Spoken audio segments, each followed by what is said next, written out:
এবং এই শক্তির হাতে নতুন ফ্যাসিবাদের পতন হবে, এত ভয়ঙ্করভাবে পতন হবে এবং সেই শক্তির সঙ্গে কিন্তু বাকি সকল রাজনৈতিক শক্তিও যোগ হবে, শুধু ব্যানার হবে ভিন্ন।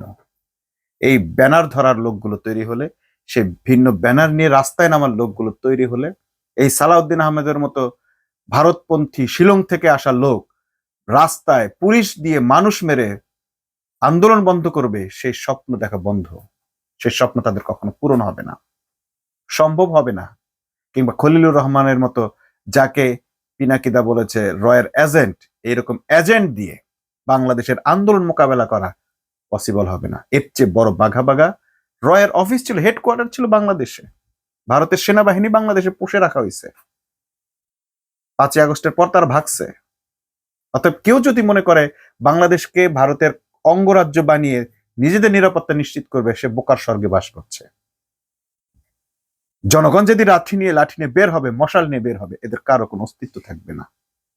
আর জনগণকে বিভাজিত করার জন্য মিডিয়া এবং বিএনপি নেতাকর্মীরা এখনই যে ধরনের বিভিন্ন প্রোপাগান্ডা চালাচ্ছে, এগুলোতেও কোনো কাজ হবে না। কারণ মানুষ এইটা অন্তত শিওর হয়ে গেছে যে এইবার তারা ভোটে ক্ষমতায় আসেনি, তারা যে ভোটে চুরি করেছে, ইলেকশন ইঞ্জিনিয়ারিং করেছে, তার সমস্ত প্রমাণ কাগজের মধ্যে রয়ে গেছে।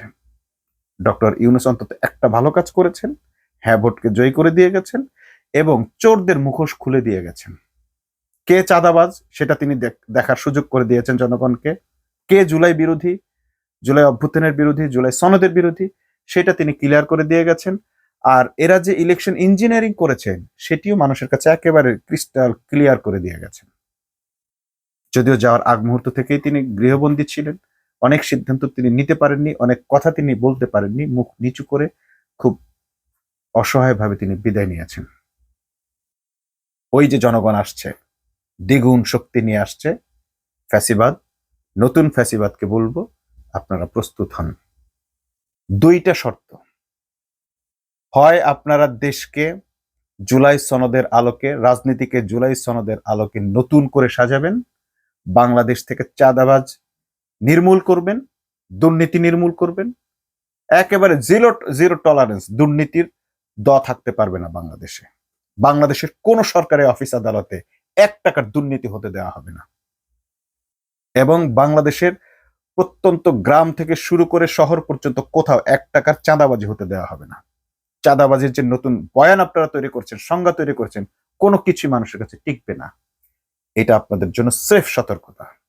আপনারা দেখে নেবেন যে এই বাংলাদেশের মানুষ সেই জুলাই অভ্যুত্থানের সেই চেতনাকে আবার ফিরিয়ে এনে আপনাদেরকে ঝাড়ুপেটা করে বিদায় করবে এবং এত কঠিন, এত নির্মম বিদায় আপনাদের হবে যেটা আপনারা এখন কল্পনাও করতে পারছেন না। কারণ আপনাদের হাতে গদি আছে, আপনাদের কাছে শেখ হাসিনার পুলিশ বাহিনী আছে, আপনাদের কাছে শক্তি আছে, আপনারা মনে করছেন যে আপনারা অনেক কিছু করে ফেলবেন। কিন্তু সেই ভবন, কিন্তু যেই ভবনে বসে আপনারা এত পাওয়ার এক্সারসাইজ করেন, সেই ভবন কিন্তু এই জনতার হাতেই পতন ঘটেছিল। অতএব সতর্ক হয়ে যান। জুলাইয়ের যে সনদ, সেটিকে একেবারে পুঙ্খানুপুঙ্খ ধরে ধরে বাস্তবায়ন করেন।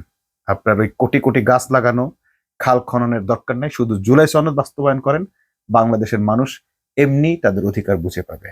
ওই ফ্যামিলি কার্ড, অমুক কার্ড, তমুক কার্ড, নিজেদের লোকদের বাছাই করে পৌঁছে দেওয়া, এসব ধানাই পানাই বাদ দিয়ে জুলাই সনদটা বাস্তবায়ন সবার আগে জরুরি।